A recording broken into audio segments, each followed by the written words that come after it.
गुजरात विधानसभा चुनाव के लिए भाजपा ने 182 विधानसभा सीटों में से 160 सीटों पर अपने उम्मीदवारों की घोषणा कर दी है।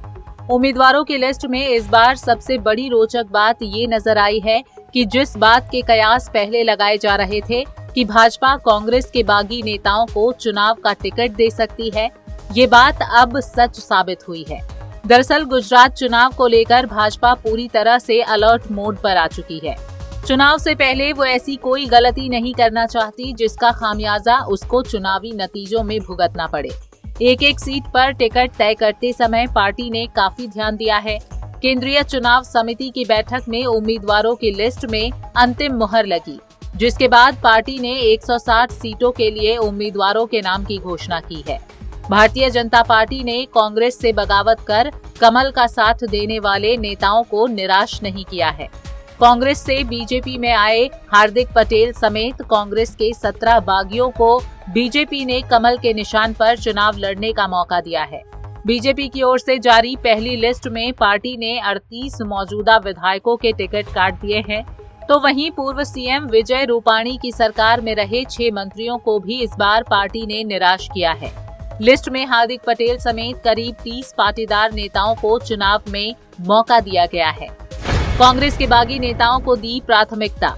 भाजपा ने कांग्रेस से आए नेताओं को प्राथमिकता दी है। पार्टी ने बीते 5 साल के दौरान कांग्रेस का हाथ छोड़कर कमल का साथ देने वाले 17 नेताओं को इस बार मौका दिया है। इनमें से भी कांग्रेस के 9 ऐसे बागी नेता शामिल हैं जो 2017 में चुनाव जीते थे। हार्दिक पटेल को वीरमगाम से मौका। कांग्रेस में प्रदेश कार्यकारी अध्यक्ष रहे हार्दिक पटेल ने कुछ दिनों पहले भाजपा का दामन थामा था। पार्टी ने उनको इसका इनाम देते हुए वीरमगाम सीट से उम्मीदवार घोषित किया है। इसके अलावा पाटीदार समुदाय से जुड़े करीब 30 नेताओं को बीजेपी ने टिकट दिया है। पूर्व सीएम विजय रूपाणी की राजकोट वेस्ट सीट से डॉक्टर दर्शिता शाह को चुनावी मैदान में उतारा गया है। इसके अलावा 2017 में कांग्रेस से भाजपा में आए अमूल डेयरी के चेयरमैन राम सिंह परमार के बेटे योगेंद्र को खसरा विधानसभा सीट से बीजेपी का उम्मीदवार बनाया है। कांग्रेस ने जारी की उम्मीदवारों की दूसरी लिस्ट। कांग्रेस पार्टी ने अब तक कुल 89 उम्मीदवारों की घोषणा कर दी है। पिछले शुक्रवार को कांग्रेस ने 43 उम्मीदवारों की पहली सूची जाहिर की थी। कांग्रेस ने अपनी दूसरी सूची में 46 उम्मीदवारों के नाम की घोषणा की है। इनमें सूरत पूर्व से असलम साइकिलवाला, सूरत उत्तर से अशोक भाई पटेल, वलसाड से कमल कुमार पटेल और जूनागढ़ से भीखा भाई जोशी को उम्मीदवार बनाया है। देखा जाए तो गुजरात विधानसभा चुनाव में वैसे मुख्य टक्कर कांग्रेस और भाजपा के बीच हमेशा होती रही है, लेकिन इस बार यहां आम आदमी पार्टी की मौजूदगी हो जाने से चुनाव त्रिकोणात्मक होता दिखाई दे रहा है। अरविंद केजरीवाल गुजरात में लगातार कई उग्र रैलियां कर रहे हैं। पंजाब की तरह वो यहां भी दिल्ली मॉडल को पेश कर जनता को 300 यूनिट तक मुफ्त बिजली देने का वादा कर रहे हैं।